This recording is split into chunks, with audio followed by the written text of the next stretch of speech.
people got choices, right? So you're gonna look at what this group of people did and what the repercussions were and what the feedback was from doing this. And you're gonna look at what this group of people did and look at the feedback. You wanna go to jail for life? You wanna get killed? Do what we was doing. You wanna get you some money, level up, create brands, build your team, get your family, get your homies on. Follow what we doing. It's your choice. I just feel like whoever you surround yourself with, you around 10 broke niggas, you gonna be the 11th one. Mm-hmm. You around people that have high standards for themselves or high integrity, got high standards for their friends, for their people. You know, that's gonna rub off and you gonna have that type of energy around you. So if you with somebody and they somebody that's high energy or a powerful person, you know, that's motivation for you to stay on top of your game. Because, you know, somebody probably gonna call you out. I don't smoke weed no more. You feel me? I ain't on a anti-weed campaign. I'm just saying my personal preference, I want to be sober. You know what I mean? I've been high. You know, I don't like being drunk. I'd rather be sober and focused. It's just about, you know, a mentality, in my opinion. Just, you know, how to take your lumps in life. You know what I mean? Because you're gonna take your L's. You're gonna have your ups and downs. So just a philosophy or a point of view on how to look at the journey. You know what I mean? You got where you at, you got where you're trying to be. And then you got all this shit in between that's not gonna matter when you get here. Nothing happens in a vacuum. You're gonna lay in the bed you make. You're not gonna get away with nothing in terms of the energy. But the energy is always gonna return to you. So when you just living in this cycle of being negative all day and just putting out negativity and that's the only energy you putting out, it's gonna return to you in different form than you put it out in.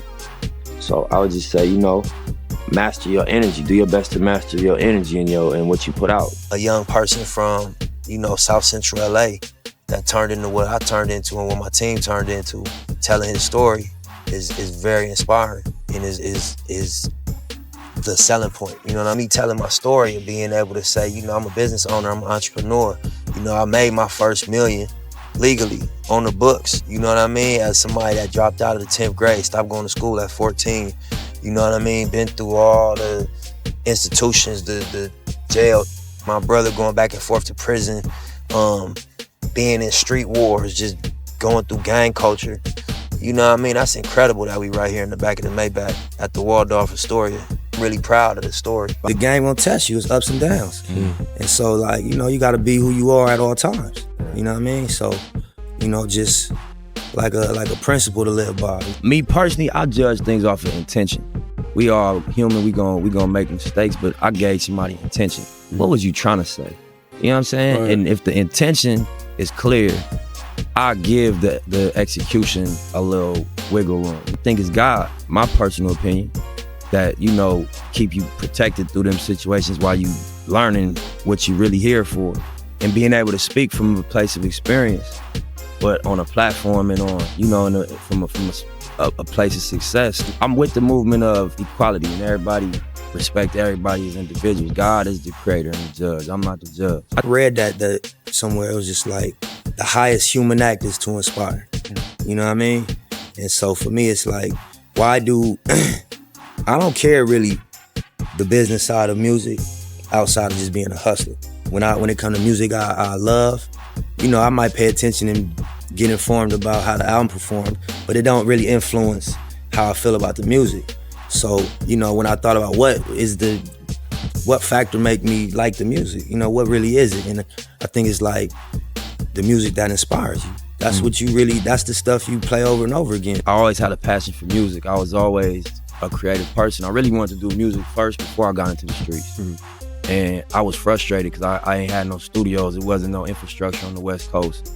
And it was like, it was pressure from outside, you know what I mean? And after a while, I stopped resisting it. But I always wanted to do music. You're entitled to whatever you want to create, whatever experience you want to create for yourself.